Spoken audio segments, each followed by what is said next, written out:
Kaixo eta ongi etorriak gaurko saiora. Gaurkoan Jon Celestino izango dugu gure platoan. Bera Broken Brothers Brass Band taldeko kidea da. Eta ondoren Intiako Noelia eta Amaiarekin hitz egingo dugu aurtengo zereal kanpainaz. Dena den, lehenago has gaitezen betiko edukiekin. Ikusitzagun gaurko efemerideak. 1926ko abuztuaren 13an Fidel Castro Kubako buruzagia eta iraultzailea jaio zen. Gainera, abuztuaren 13an ere, baina 1961ean Berlingo harresia eraikitzen hasi ziren.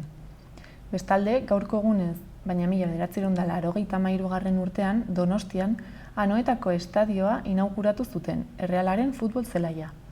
Eta bukatzeko, 2009an Les Paul gitarra elektrikoen diseinatzaile eta musikari estatubatuarra hil zen. Goazen orain gaurko lerroburuekin.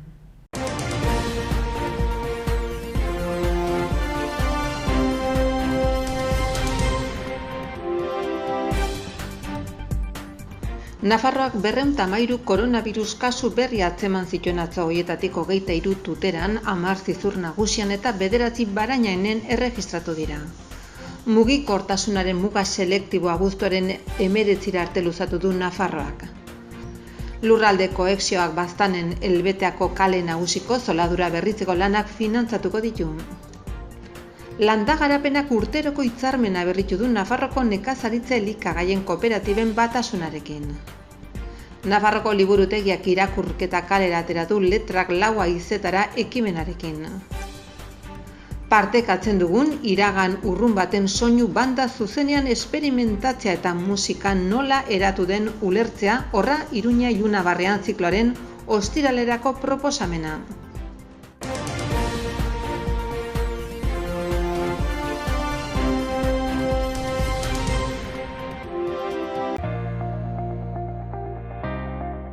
Gaurko komunikabideen azalak aztertzen jarraituko dugu. Diario de Notiziasekin hasiko gara. Titularrak dioenez, COVID-a dela eta arriskuan dauden 3 udalerrietatik bat ez jaietan dago. Argazkian aldiz, eguzki betean lan egitea nolakoa den erakusten du. Horretaz gain, Osasuna Tebas funtsaren aldeko sozietate anonimoa ez den klub bakarra dela jakinarazten du. Eta gai aldatuz, BBVak Nafarroa aurten 5,9 haziko dela aurreikusten duela ere aipatzen du, eta 7,3 2022an. Bestalde, urtarriletik aurrera, Iruñeko taxiek 0 emisio izan beharko dituztela jasotzen du azalonek, eta Europako bero errekorra Sirakusan eman dela azpimarratzen du, 48,8 gradurekin. Gainera, Mutiloako zerbitzariak komunetan 100 emakume baino gehiago grabatu zituela aipatzen du. Eta azkenik, Burlatak Herripagainako osasun zentrorako orube bat laga duela jakinarazten du. Diario de Navarrarekin jarraituko dugu. Titularra, aste honetan Nafarren herena baino gehiago etxeratze agindurik gabe geratzen dela da. Argazkian, eguzkipeko lanak nabarmentzen ditu. Gainera, Nafarroan beroak gora egingo duela azpimarratzen du. Eta bukatzeko Osasunak CVCri baiezkoa batzarra baino lehen eman ziola jakinarazten du. Gara ikustera pasako gara. Osakidetzak 2009an jaiotakoentzat hutsegitez emandako hitzorduak atzeratuko dituela dio titularrak. Argazkiaren bidez aldiz, Kabul akorralatu batek talibanei botere banaketa eskaintzen diela jakinarazten du. Gai aldatuz, Arbonako lurren okupazioak 50 egun betetzen dituela ere aipatzen du azalonek. Horretaz gain, Globo eta Deliveruk ez dutela Raider legea betetzen nabarmentzen du eta autonomoekin jarraitzen dutela. Bestalde, argiaren prezioaren igoerak Espainiako gobernua estutzen duela azpimarratzen du, eta muturreko beroak Mediterraneo itsasoaren ertzak abrasatzen dituela ere nabarmentzen du Garak. Amaitzeko, Ligari eskaintzen dio tartea gaurko azalean, funts bati lotuta 20 urteko xahutzearen eta pandemia baten ostean. Eta berriaren azalarekin bukatuko dugu. Afganistango gobernuak talibanei boterea banatzea eskaini diela dio albiste nagusiak. Argazkiaren bidez, bero larria nabarmentzen du. Bestalde, Bidasoan hildako etorkinaren sendiak gorpua etxeratzeko laguntza eskatu duela jakinarazten du komunikabide honek. Eta azkenik, Eusko Jaurlaritzak ez dituela zahar etxeetako neurriak aldatuko azpimarratzen du.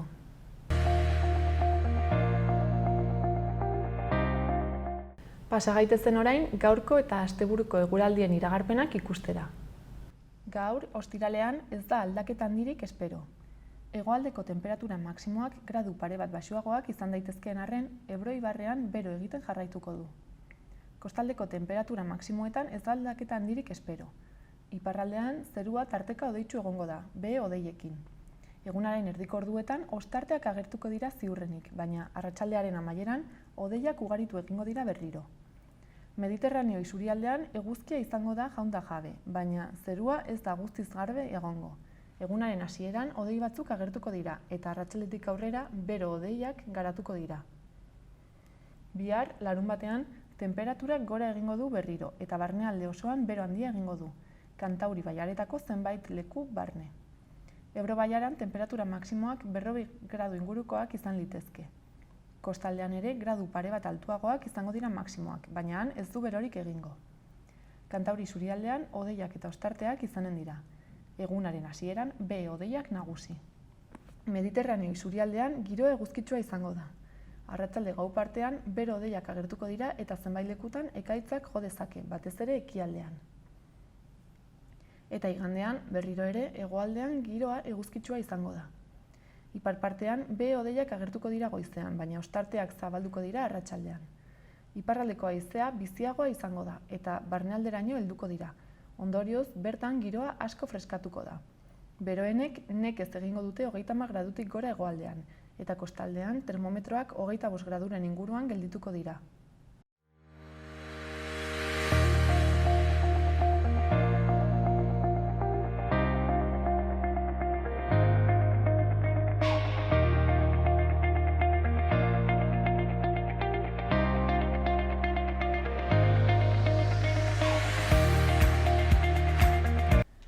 Orain, Broken Brothers Brass Band taldeko Jon Celestino musikaria dugu hemen, gurekin. Kaixo, Jon. Kaixo, zer moduz? Ongi, zu? Ongi, ederki. Zer moduz doa, uda? Ongi, pentsatu baino begia esan. Ari gara jotzen, guretzat, azkenean gura bezalako talde bat entzat, uda izaten da gehien jotzeko unea eta hola. Eta ari gara, hasi pozik. Bai, orduan mantentzen da guztia normal gutxi gora bera? Bai. Iaz nola bertan bera gauza asko geratu ziren, baina aurten atera diren gauzak mantendu dira, eta gauza batzuk berandu xamar atera dira, eta ongi. Bueno, orduan azken momentuko deiak eta, baina... Batzu bai, hasi pozik. Baina ongi doa.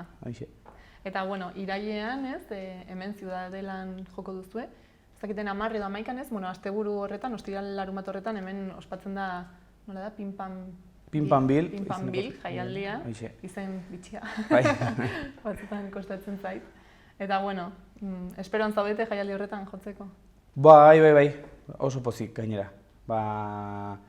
Ze jaialdia bestela ere maite dugu, jaialdi bezala, eta hor jotzeko gogoz, egia esan. Egun polita, ostiralez jotzen dugu, 10-ean, hori da. Eta bueno, Ziudadelan izango da, lehen, pandemiagatik ez, pixkat aldatu zuten Ziudadelara, aforoa eta jende gehiago egon ahal izateko. Eta, bueno, zuentzat, horrelako toki batean jotzeak, zer esan nahi du? Bueno, tokiagatik bai, baina ez sobera, gehiago, toki ederra da eta baina... Zuentzat orduan, zer da garrantzitsua jotzea eta ikusleak? Bai, eta, bueno, hor Iruñean jotzea aspaldiko partez, egia esan, hori bada zerbait, kalean jo izan dugu noizbait, baina guretzat, bai, esango nuke, grazia dagoela gu berez asko ibiltzen gara kalean jotzen, orduan noizean behin eszenatoki batean jotzeko aukera dugunean, bi gauzak maite ditugu eta probesten ditugu batez ere gauza diferenteak egiteko. Kaleak ematen dizu oso zala-zalarekin egoteko aukera hori, orain pixka gutxiago, baina azken finean hori da maite duguna. Eta hortaz, eszenatokian egotea probesten dugu kalean egiten alez diren gauza batzuk egiteko. Batez ere bozari dagokionean, gehiago kantatzeko eta egun hortan gonbidatu batzuk elkarriko ditugu, Iruñako beste talde batzuetako lagunak eta horrela. Orduan kontzertu berezia? Bai, berezi xamarra, bai, hori da. Gure buruan bada, gero aterako dugun diskoaren aurkezpena, baina diskorik oraindik izango ez dugun arren, pixkat diskoretako gauzak egin nahi ditugu eszenatokian kasi lehenbiziko aldiz. Orduan agian aurrerapenak egongo dira? Horixe, bai, hori darlako gauza espezial batzu, pixka sorpresatxoak edo, baina, horixe. Bueno, gainera jaialdian ez, beste talde, famatu edo ezagunak ere Bai. izan dira. Orduan ongi ez, konpainia honean. Bai. Gu baino, ez da zaila, baina gu baino aixe famatuak.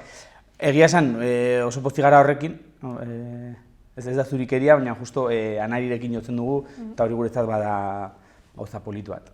Anari ikusteagatik, batetik, baina beti egiten du olako ilusio bat, eta gero Guadalupe Platak ere jotzen du egun berean, eta uste du kontzertu kartel polita geratu dela egun batean eta bestean, baina osteralekoan ikuste nahiko anitza horrela esateko, eta...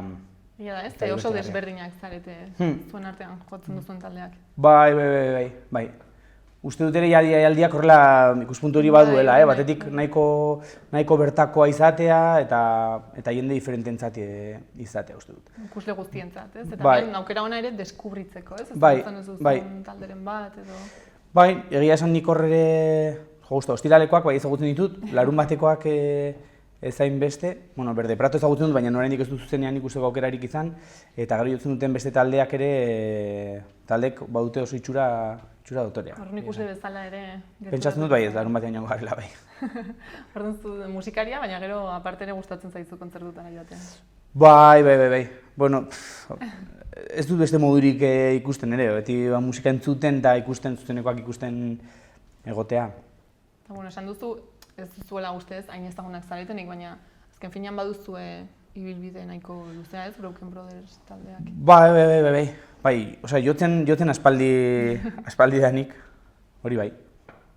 Eta bai, agian, Iruñean jende gutxi gara, eta beti ibili gara hor saltsa batean eta bestean, orduan pentsatzen dut baietz, baina ez dakit. Azkenean beti miresten duzun musikari bat, beste begi batzuekin begiratzen duzu, ez, esateko. Baina izango duzue zuen publiko fidela, ez? Bai, pentsatzen bai, ez dakit. Hainbeste urte eta gero kontzertuak ematen? Ja, bai, baina justo kaleko izate horrengatik gehiago ditugu laguntzat, igual. Hola, ez dakit, baden harremana oso personala da. Talde oso handia da, orduan beti ezagutzen dugun norbait personalki taldetik atere, ez dakit, orduan harremana. Beste toki batzuetan igual gehiago nabari da, ez dakit. Iruñako gure jarraitzaileak hola esateko laguntzat ditugu, bai. Urte asko dara matzazu ez, eta nola hasi zineten, nola elkartu zineten, eta nola hasi zineten, gaina musika mota hau egiten, ez? Bai, horrek are zaharrago egiten hau, ze berez, Broken baino lehenago bagenuen beste talde bat, Mama Luisa Brasman, eta hori zen, ni txikia nintzenetik ibili nintzen maisu batekin, hori zen Reinhard Baleru zen, Austriako kontrabaixu jole bat, eta horrekin oso txikitarik hasi nintzen, tipoa zen nola jazzean eta improvisazio irakasten ibiltzen zen. Aspalditik, tipoa iritsi zen Euskal Herrira 80. hamarkadan, eta horri ibili zen. Eta orduan tipoak montatu zuen talde bat, Mama Luisa Brasman izenekoa. Eta... Sartu zinen hor? Bai, hor ginen gehienok bere ikasleak ginen. Gainera toki diferentetakoak, bazen Durangoko jendea, bazen Donostiko jendea, eta Iruñako batzuk ere baginen. Eta hori izan zen pixkat, tipoak montatu zuen talde hori bere ikasleekin, horako jazz tradizionala, New Orleanseko musika lantzeko eta kalean jotzeko. Eta talde horretan zegoen jende batzuk, gero ere Brokenen egon direnak, New Orleanseko tradizioarekin oso asko maite zuten movida hori eta beti praktikatu nahi zuten, eta oso egunean jarraitzen zuten han egiten diren diskak eta hola. Eta orduan hortik pixkat sortu zen arra. Gero hori izan zen 89an, gutxo gara bera, inilo tempore. Movida ondoren gu, bai Jon Uribe Etxeberria eta biok eta Gorka Gaztanbide eta beste lagun batzuk hemen Iruñan hasi ginen konservatorioan jazz ikasketak egiten, jazz superiorra egiten konservatorioan. Eta orduan orgon dela, sortu zen pixkat ideia erdi txantxetan, holako brass band bat sortzea, batez ere Iruñakoa izango zen jendearekin. ze oraindik Ama Luisa, toki askotako jendea zebilen hor, eta hortik izan zen, hori 2006an izan zen, pentsa. Eta hortik aurrera beti ibili gara roi horretan. Gero, oso interesgarria da zen, New Orleanseko musika nola denbora guztian mugitzen ari den, eta gauza askorekin badu harremana, esan dut, azkenean hango brasbanak dira hemengo txarangak, nola, ez? Orduan, txaranga batek azkenean egiten duen denbora guztian, kalean jendean zuten ari den musika bertan txertatu eta repertorioa eta jotzeko moduak asko garatzen dira, bai. Orduan, pixkat hortik heldu zen movida eta hori hartzen dugu. Musika estilo hau lehenagotik gustoko zenuen, ala pixkat izan zen maisu honengatik berak sartu zizuen agian pixkat? Gure etxean oso musikazaleak izan dira beti, gurasoak tala. Orduan txikitatik, ohituan nintzen bai jazza, jazz tradizionala entzuten tala. Orduan, gero jotzen hasi nintzelarik. Azkenean, Ama Luisan hasi nintzen 17 urtekin. Orduan, bai, ez dakit, beti hori izan den zerbait da niretzat, hola esateko baina. Gero urteak joan eta konexio asko ikusi ditut eta sentitzen ditut gauza diferentekiko orduan. Hortik. Eta musika estilo honek erakartzen du, hemengo jendea. Agian beste gauza batzuetara ez gaude ohituratuagoak. Bai, klaro, bada movida bat, New Orleansen ere gertatzen dena, eta da,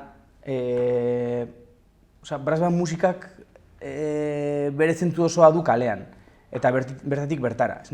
New Orleansen ere, movida oso bizirik dagoen tokian bertan ere, musika horren erakarpena kalekoa da, ez diskoak entzutekoa. Talde gehienek kasi ez dute diskori grabatzen, ez dute diskoa bakarrik da, ez dakit, artifizio bat edo pixkat hor zaudela esateko modu bat, ez? Beraientzat batez ere. Orduan, nik hemen sentitzen dut antzekoa dela. Ulertzen du jende gehienak ez duela brass band musika asko entzungo etxean, berez. Batzuk ez dute jakingo ere zer den, ez? Klaro, hori da. Baina kontrara, kalean topo egiten duzunean edo kalean ikusten duzunean, bertatik bertara ikusten duzunean, gustatzen zaizu. Bai, ze badoka konexio bat, hori dira beste filosofikeriak, baina New Orleanseko, azken finean, musika beltzak, musika beltzaren hazian edo musika beltzaren baitan, bestela esateko. Musika beltza da entzuten dugun musika guztiaren hazia. Hortik heldu da entzuten dugun musika guztia. Bai. Ez da ulertzen ahal 20. mendeko edozein, 20. mendetik aurrerako edozein musika hori gabe. Raroa dirudi horrela esan da, baina horrela da, estriktamente. Ez diruditen estiloek ere. Argi dago, dantzarako estilo guztiak, horrela esateko ez, edo estilo elektronikoak, hip-hopetik, funketik, disko musikatik, hori guztia biztan da hortik heldu dena, baina rocka bera ere hortik heldu da. Orduan, hori da nire zera bat, baina pentsatzen duzuk entzuten duzula, batean kalean hori ikusten duzunean, badago, hori hartzun batzuk beste musika askori. Orduan ezaguna bezala agian. Bai, eta azkenean badu bizitasun bat, badu konexio bat. Askotan egon zaren New Orleansen hainbeste... Nola? Ea askotan egon zaren New Orleansen hainbeste pasio eragiten duzula. Asko zobeto, oraindik ez naiz egon, ez naiz sekula izan. Banaiz, badakizu... Bai, banaiz... Mekara oraindik joan ez den muslim bat bezala, egun batean egin marko peregrinazioa. Baina, klaro, gaur egun, ni hontan hasi nintzenetik edo, azken urteetara bada alde nabarmena eta badira sare sozialak. Guk orain, ez naizen izan, baina kontaktu zuzena duguango jende askorekin. Gure musika ematen di, klaro, eta musika elkarturkatzen dugu eta saretan kontaktua badugu zer egiten ari diren eta zer gertatzen ari den. Eta, klaroan mobilen rolloarekin, gaur egun sek onlineak edo igandetan egiten diren kale jirak eta hola, askotan zuzenean ikusten aldituzu. Orduan, ez da gauza bera, buruz buru bizitzea, baina musikaletik zer gertatzen ari den oso, ez dakit, horrekin oso kontaktuan gaude. Agian kolaborazioak edo alakoak egin ditzazkezue. Agian, bai, momenturen batean, espero baietz. gustatuko litzaizuk ez, hori... Bai, noski. Eta, bueno, zerk bere izten du ez, zuen taldea agian. Aipatu duzu, normalean kaleko giroan jotzen duzuela, asko zaretela, ez? Eta, bueno, agian ezagutzen ez zaituzten norbaiti ez, norbaiti zenioke nortzuk zareten. Bai,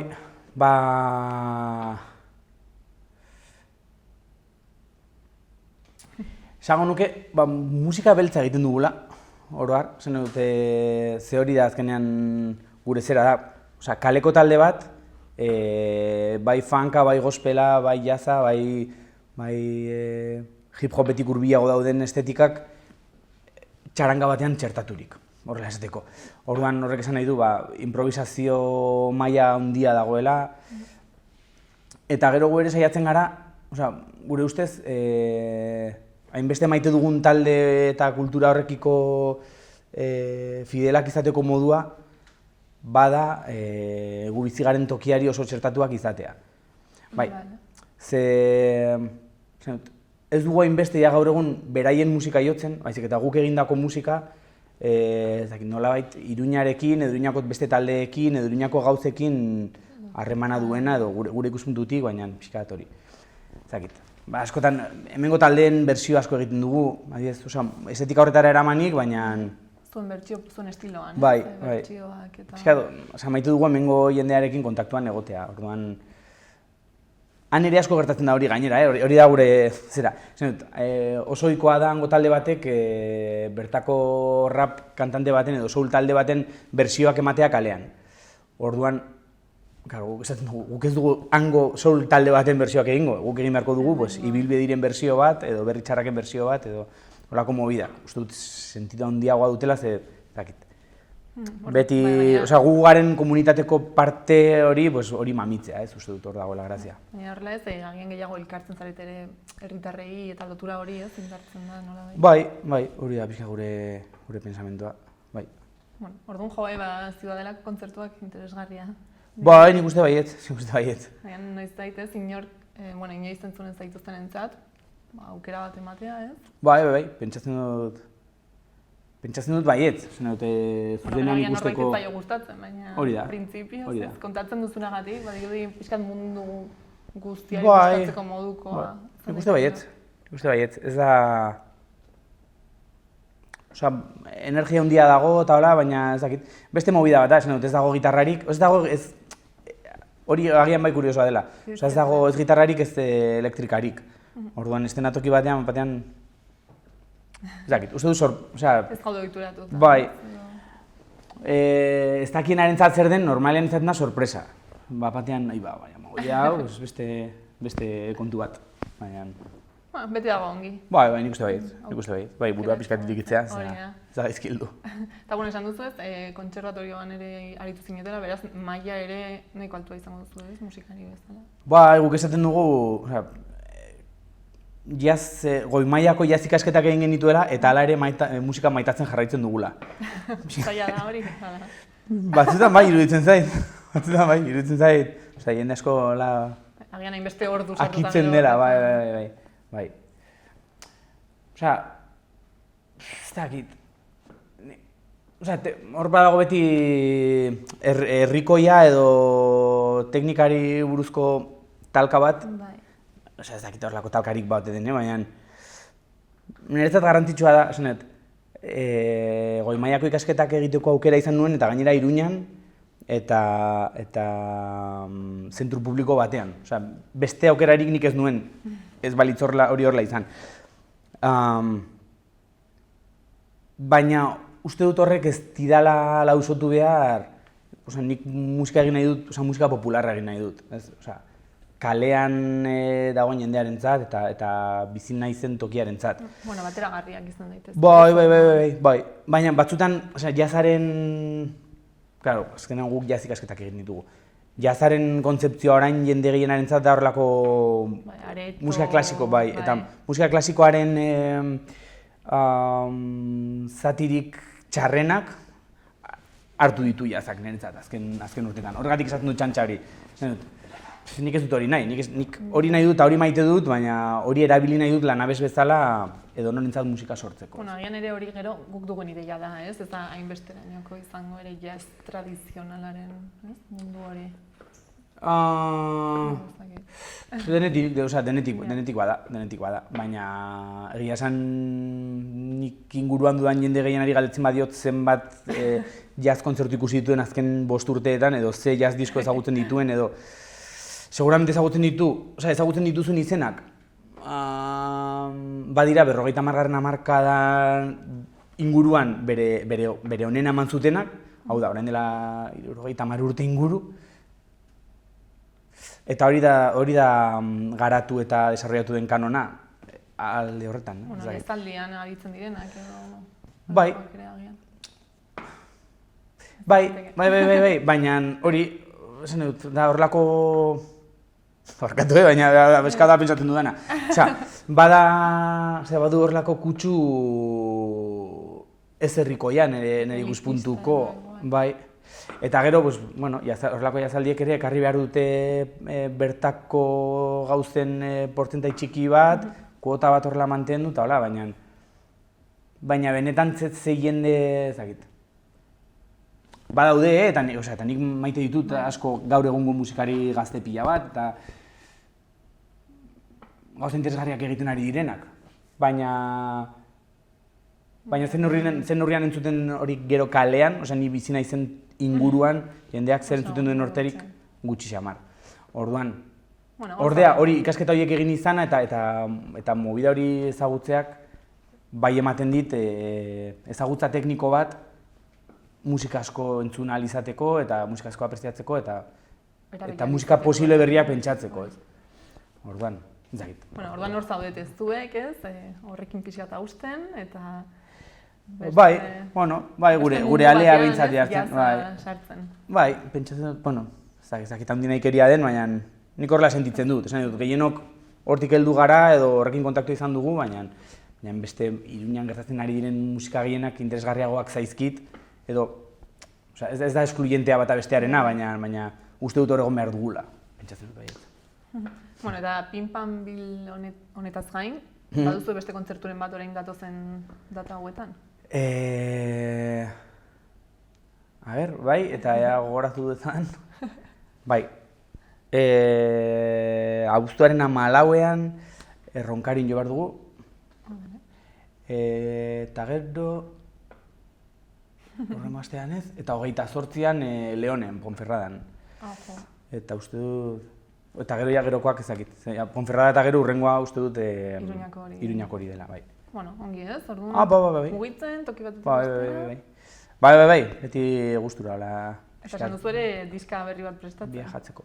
Bai, diskoa bukatua da, berez. Grabazio guztia bukatuak dira, eta nahaztu, eta masterra horren dela gutxi bidali digute. Gainera, holako pixkat kutizia bat, baina bidali genuen masterra estatu batuetara. Justo hor, Daptonen dago zigilu bat maite duguna, soul musikanta horrela eta gospelean ibiltzen dena, eta kontaktu hartu genuen diskoiek masterizatzen dituen tipoarekin, eta gustatu zitzaion, prezioa ere ona zen, eta berarekin egin dugu. Orduan, hori entregatu dugu, bai. Eta hori, kopiak egin behar ditugu, gainera oso kopia gutxi egingo dugu, bakarrik viniloan aterako dugu, eta uste dut 250 kopia horrela egingo dugula besterik ez. Gero, entzun nahi duenak pixkat obiektu hori maite duenarentzat gauza polit bat egin, eta besteentzat sarean egon dadila digitalean. Eta, oraindik ezakizu ez? Orduan noiz aterako den gutxi gara? Presagabe. Udazkenean. Udazken honetan momentuz kontzertuetaz gozatzea eta gero etorriko da. Hori da, bai. Disko polita izango da, gainera holako kolaborazio beretzi batzuk badaude. Boz desente dago, sei abeslarin eskatiko partida hartu dute, eta gero raperoren bat, Joseba Tapiak jotzen du akordeona beste kantu batean, holako frikada desente daude, eta zut polita izango dela, bai. Bale, esperoan geldituko gara, orduan entzun. Bai. Bestela kontzertuetan esan duzu, aurrerapenen bat ere izanen dela. Bai, hori bai, horko kantuak eman behar ditugu. Primeran. Ba, ez dakit, zerbait gelditu izan den, esateko? Ez, jaialdira joateko polita izango dela eta interesgarrian ikuste, bai ostiralean bai larumatean, eta toki ederrean, eta bizi. Kalean aurkituko dugula elkar, espero dut. Zigur. Ba, mila esker. Vale, zueri. Jon, eta primeran joan dadila guztia. Vale, mila esker.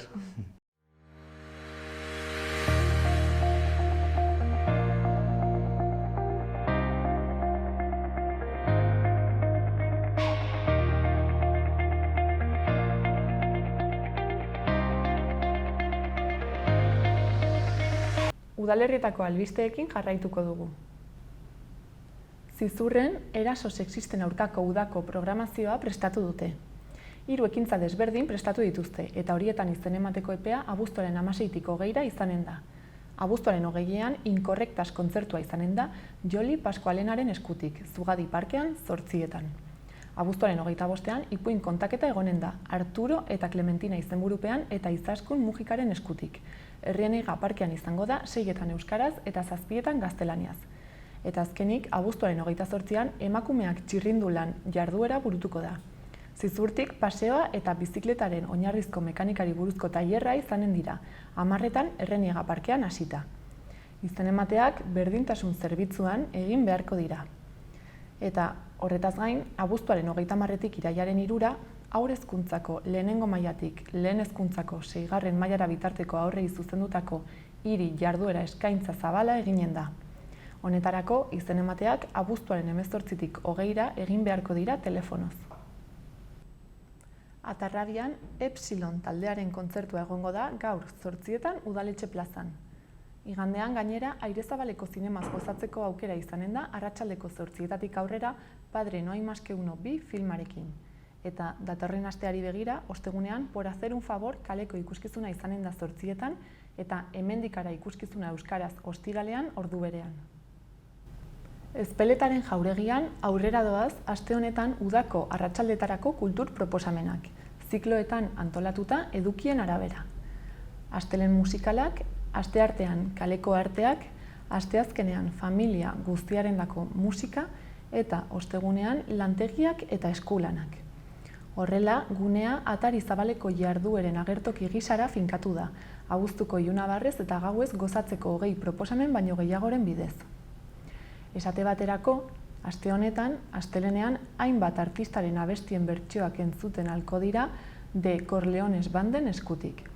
Asteartean, La Sincro konpainiaren Olimpiadas lana ikusten halko da, non dantza, akrobaziak eta umorea batu baitituzte. Asteazkenean, Demode kuarteten Porrutata ez porru ez patata ipuin musikalaren Iruñeko estreinaldia bertaratzen halko gara. Eta ostegunean, trapeziora eta oreka kabletara igo malabareak eta diaboloaren teknika ikasi edo tikimarko gainean ibiltzen halko gara Larraspa zirkulantegian. Jarduera guztiak doain izanen dira, eta sarrera librea izanen da leku guztiak bete arte, ostegunetako, aurrendako eta familiendako lantegiak izan ezik. Horietan, aldez aurretik izena eman behar da Zibibox sarean, telefonoetan edo pamplonaeskultura.es webgunean. Lantegien edukia astero aldatzen da.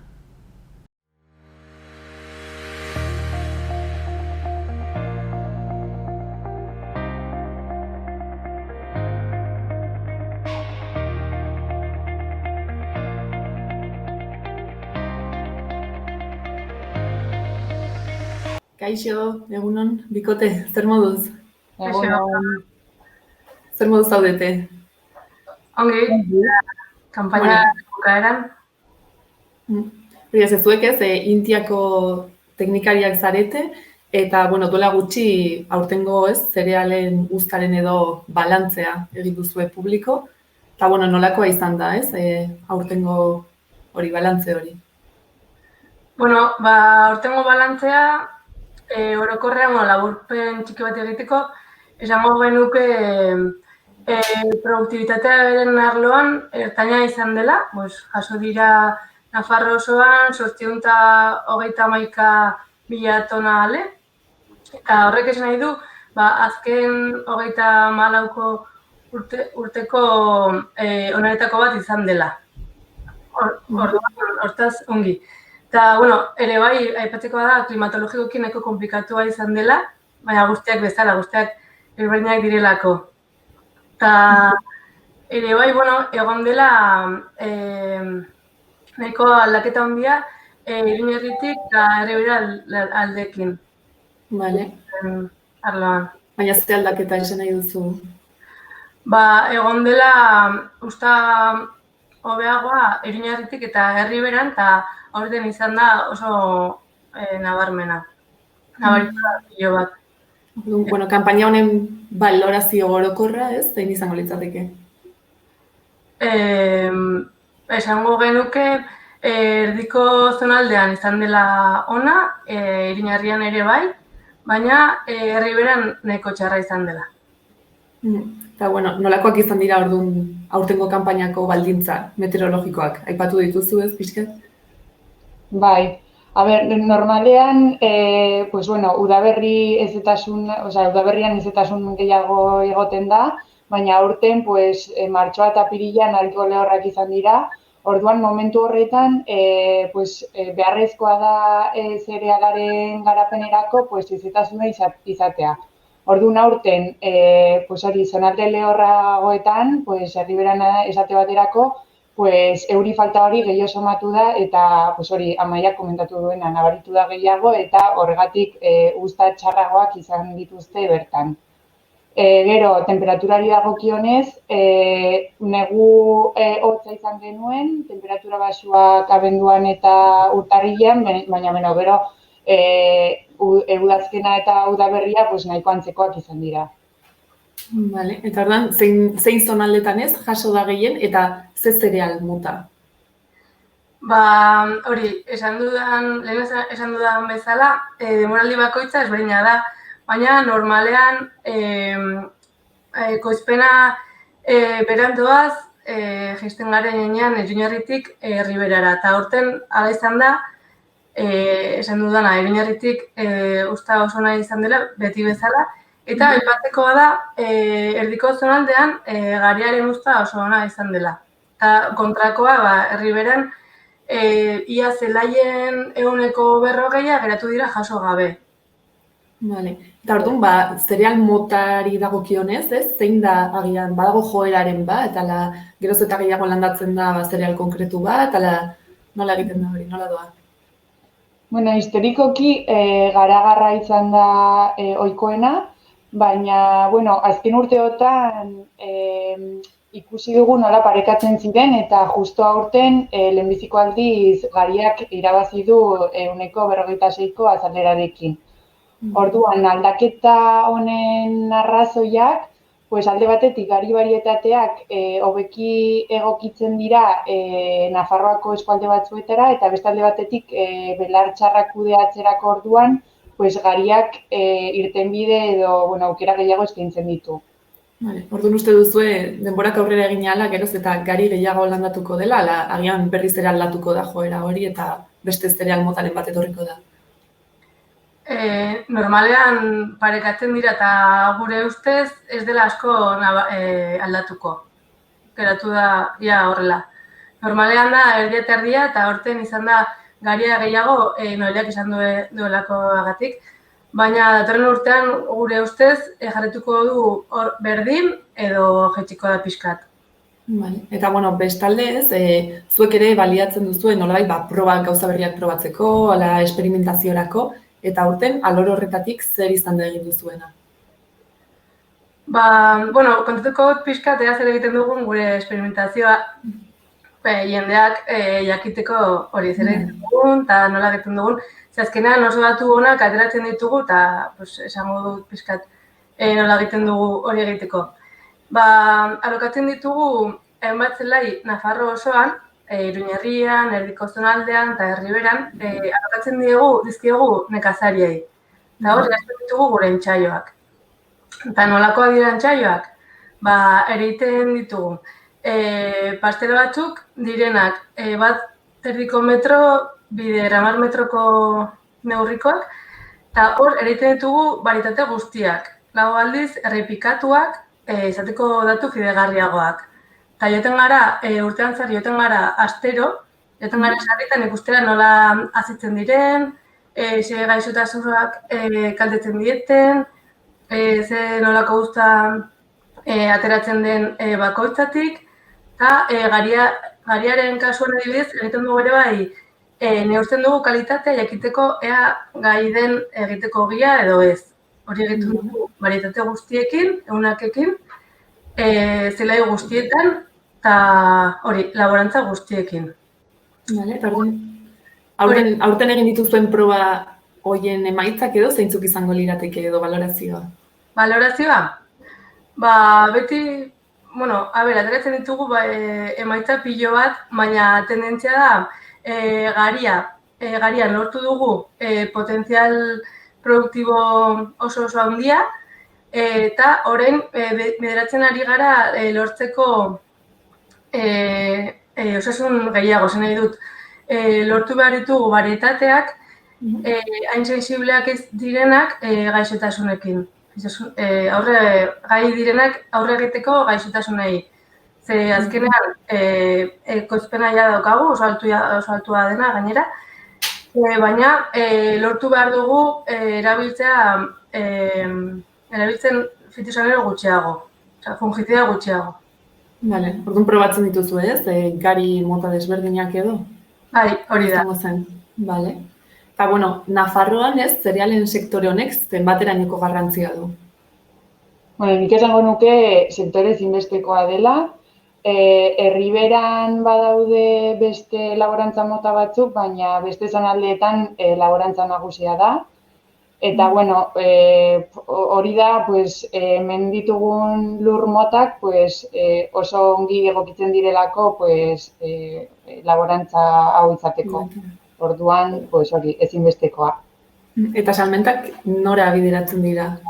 Bai, salmentak, gehiena pentsuak azindarako, pentsuak egitera bideratzen da, baina gero ere badaude ekimen batzuk eta ekoizle txikiak, normalean ekologikoan ekoizten duten nekazariak, eta horiek beste gari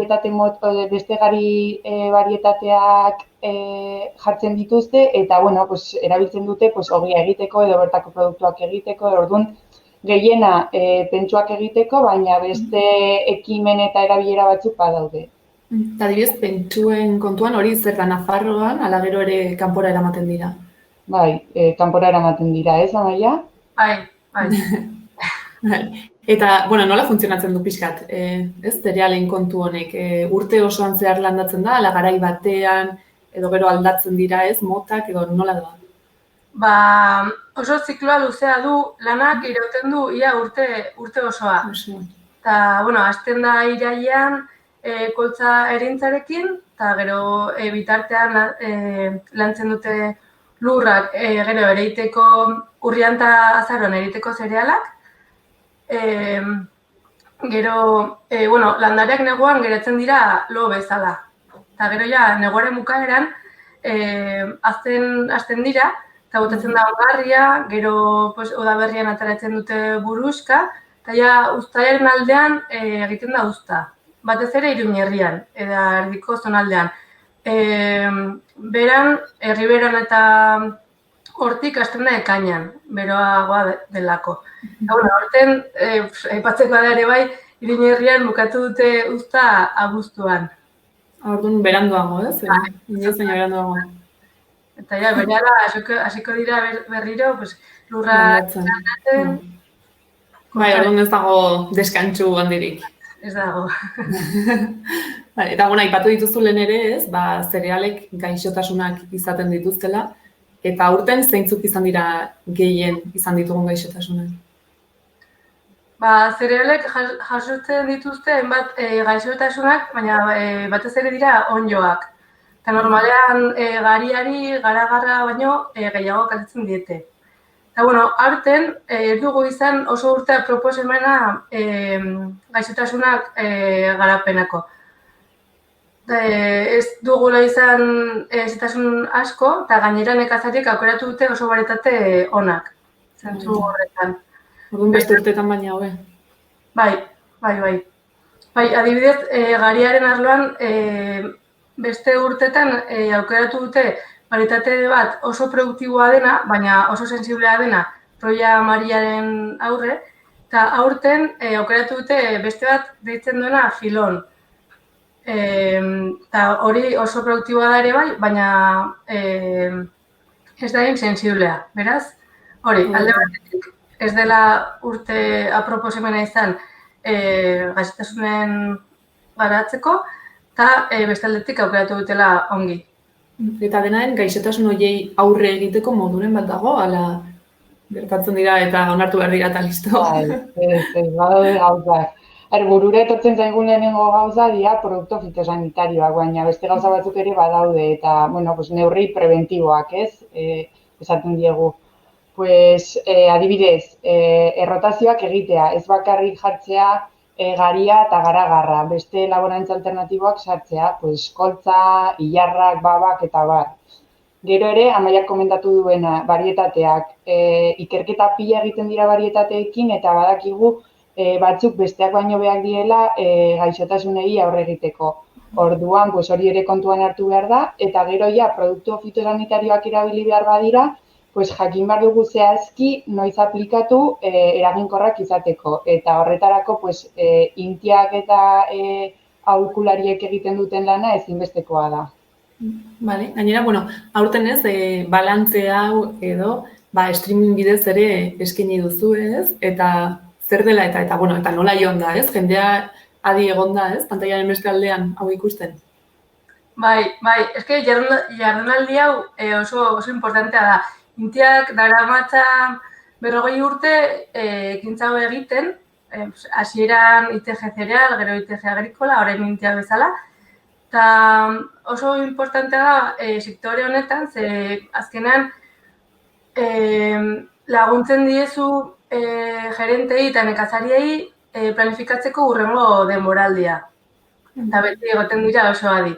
Normalean etortzen dira 100 lagun, 100 inguru egun bat lagun, eta aurten, ezin genuen hori egin leku berean, beraz, eraukia genuen egitea ere bai streaming. Eta zenbat jende egon zen gutxi gara bera, streaming bidez ikusten? Hor presentziala 50 pertsona lagun, eta streaming beste 50. Zezkenan, jardunaldi itxia da, eta jartzen dugu tope bat. Eta horregatik, zegoen jende bera. Denain beteta, denak hor, adi, esaten zen duten. Eta horretaz gain, mai inguru bat ere egin zen duten, ez? Ez bakarrik datuen aurkezpena eta... Bai, erabaki genuen hori egintza pixkat dinamikoagoa eta ikusteko, entzuteko beste ikuspuntuak ere bai, ez bakarrik teknikarienak edo albarienak. Eta gure ustez atera zela oso ongi, eta segurazki atorren urtean egingo dugu berriz. Mantenduko duzu, orduan. Eta, behin ez, datu guztiak eskainita, gomendioak ere egiten dituzu, ez? Hori agian gehien interesatzen zaiena nekazariei eta hurrengo ikasturtera edo begira, ze gomendatu zenuten? Ez zen asko aldatuko egia esan, baina, azalera ez da aldatuko, ze beti badaude 180.000 hektarea kultibo ekstensioekin, neguko laborantza ekstensioekin, eta hori ez da aldatuko. Baina bai, aldatuko dela varietatearena, eta aipatu dudan alen, hori, joan den urtean aldatu zutela filon, aldutzela kamarko filon, aurten, gure ustez ez dela asko aldatuko, jarretuko dute filonarekin ikusi dutelako oso engi atera dela. Bera, ez da asko aldatuko. Aurtengoaren antzekoa izango da. Bai, gomendio nagusia da aukeratzea varietate on bat bakoitzaren zonaldearentzat. Azkenean, Nafarroa oso aberatsa da zentzu hortan, bai. Eta eta bestalde, egiten dituzuen proba experimental hauei dagokienez, berriren bat edo egingo duzue, ala ze asmo duzue honekin? Printzipioz, dena dago bideratua ahalik eta fitosanitario gutxiago erabiltzera. Beraz, saiatuko gara horrekin jarraitzen. Orduan jarraituko duzue, ez? Aurten egin duzuenarekin, horri jarraipena emango diozue. Bai, aurten egin dugunarekin, eta segurazki egingo dugu ere bai, etxaioak neurtzeko, ea nola egiten aldugun fitosanitario gutxiago erabiltzeko. Azkenean, ateratzen dira garestiak bai, ekonomikoki eta ere bai ingurumenarentzat. Orduan hori izango litzateke pixkat helburu edo erronka nagusia orain datozen urteetan. Bai. Bai. Ez dakit ez, ja agian bukatzeko zerbait gelditu izan den, aipatu gabe, ala zer mezu bidaltzea gustatuko litzaizueken.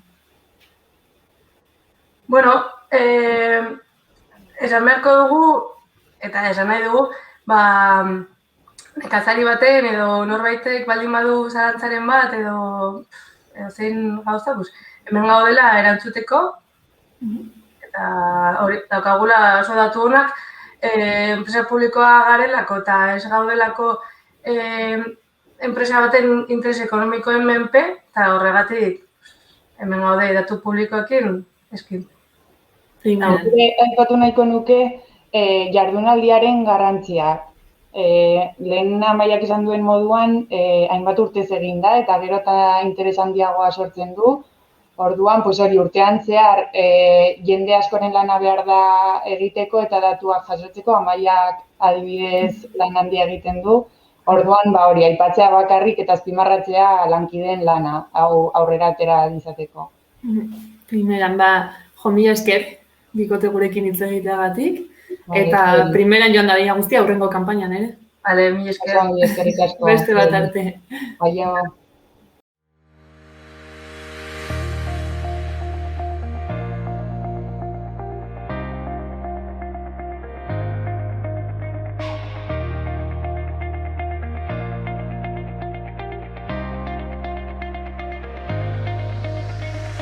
Beno, gaurkoz hau izan da guztia. Orain, saioarekin bukatzeko, Broken Brothersen bertsio batekin utziko zaituztegu. Mila esker horregateagatik eta asteburu ona pasa.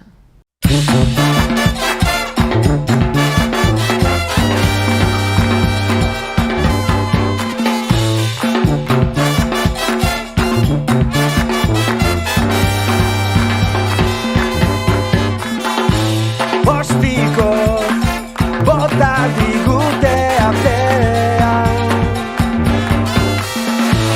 den dira deitu gabe datozenak. Zer nahi dute aita, zuzena zuri begira. Zein dira oiuka mintzo direnak. Norbaitek oroituko ditu etorkizunean, hanzturaren zingira hontan gertatua.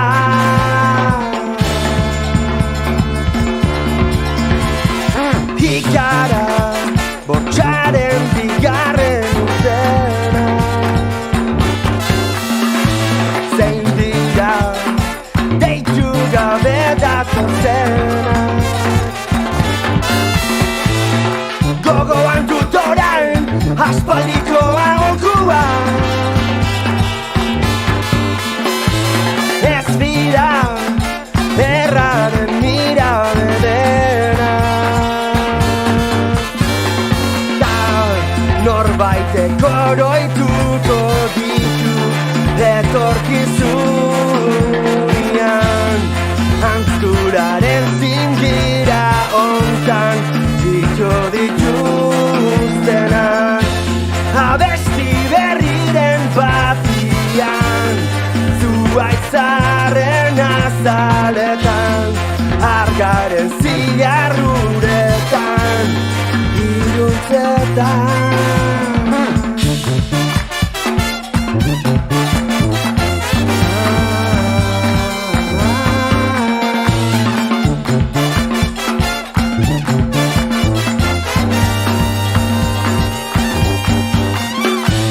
Ostikoz bota digute artean,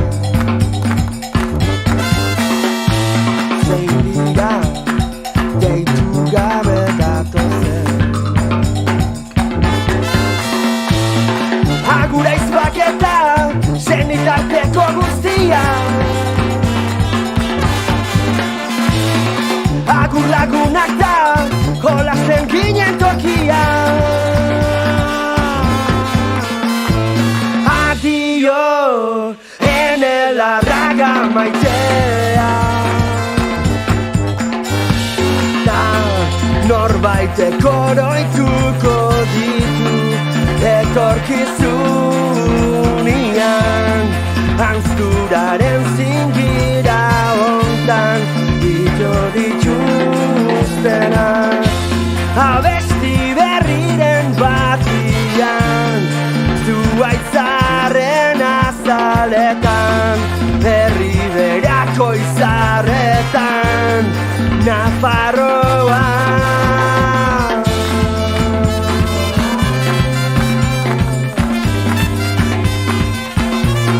Nafarroa.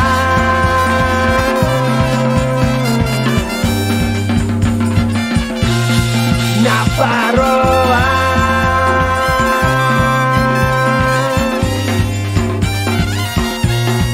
Nafarroa.